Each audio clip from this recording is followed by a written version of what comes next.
Hello everyone, my name is Luther George and I'm part of Microeconomics 3101.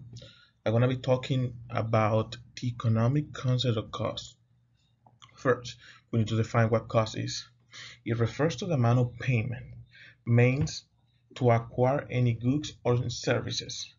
In a simple way, the concept of cost is a financial valuation of resources, materials undergone risk, time, utilities consumed to purchase goods and services. Saying this, we need to understand that all the firms have many choices of inputs to produce the same output. What this means is each point of an isoquant represents a different combination of inputs that produce the same amount of outputs.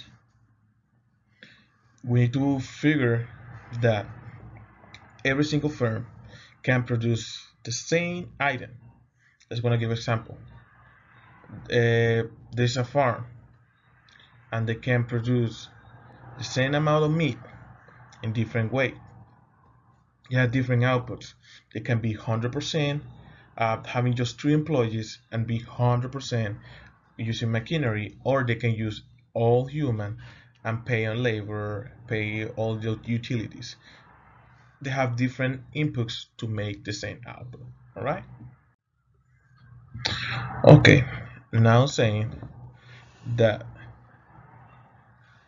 inputs are not free. Everything has a price, basically. The business must pay people for the labor. They have to purchase raw materials, they have to purchase or rent machinery. Everything is an expense. All right. As a result, businesses have to think which point of an isoquant is the best option. That's basically the main question that we want to roll and give out an answer today. Okay. I'm gonna give an example. You need to consider this a manager in charge of operating a major company plan as a good approach to think about the firm's cost side. All right. She's in charge of generating a certain amount of product at the lowest feasible cost. She must choose a combination of inputs to produce the same output. Basically, this manager has to choose is she gonna base everything and spending on labor, employees, or machinery. She has two options and more to come, but given this example, she basically have the option to go 100% robotics or basically using machinery and using a much labor. All right. Then the main point of this is different kind of cost. Basically, the first that we want to be defining is a fixed cost. A fixed cost is a cost that does not change as an output changes. Basically, it doesn't matter, always gonna be there. The best example is a company like bills. Laborers, they need the light to see better how they're gonna produce everything. They're still gonna produce every single item, either they use the light or not. That's a fixed cost. It doesn't change and doesn't intervene exactly and deeply to the production, but it has to be there for the better development. All right. Now we want to be talking about variable cost.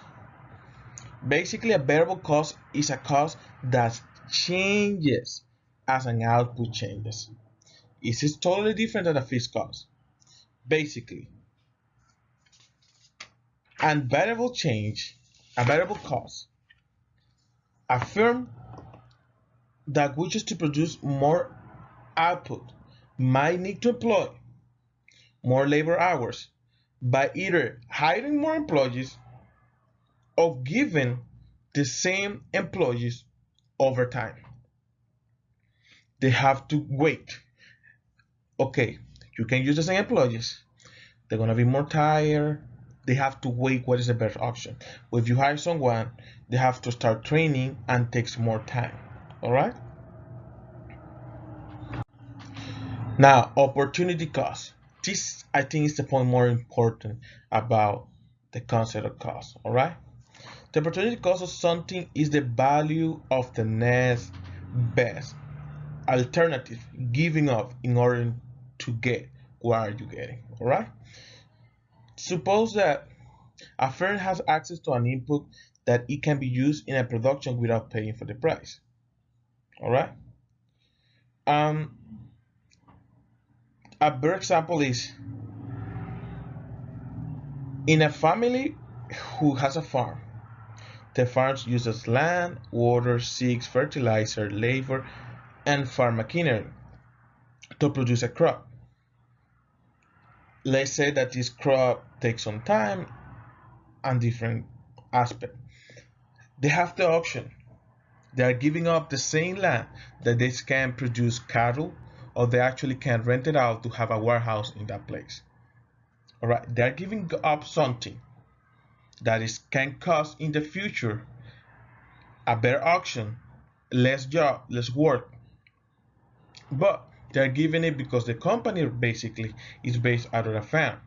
Instead of renting it out and generating a different kind of income in it, they are using the same source to basically have it there and use it for their own well in the company.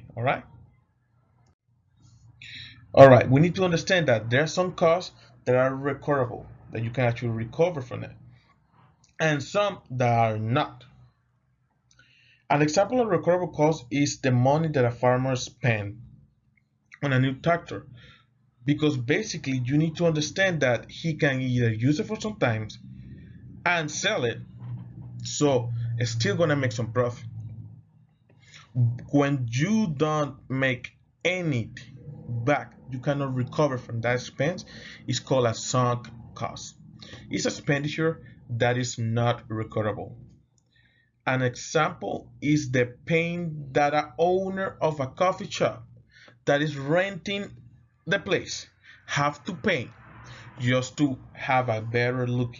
He is willing and he needs to pay over $20,000. Out of those $20,000, he need to pay for this paint service. Just say that he put in the materials.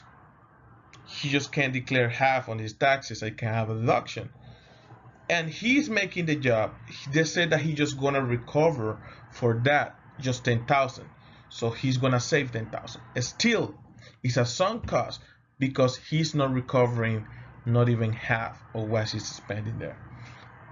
Another big thing that you need to emphasize here is that the sunk cost, the owner of the shop is renting the place. It's not his own place. So basically, he's giving a makeup on everything, but he's not paying for it.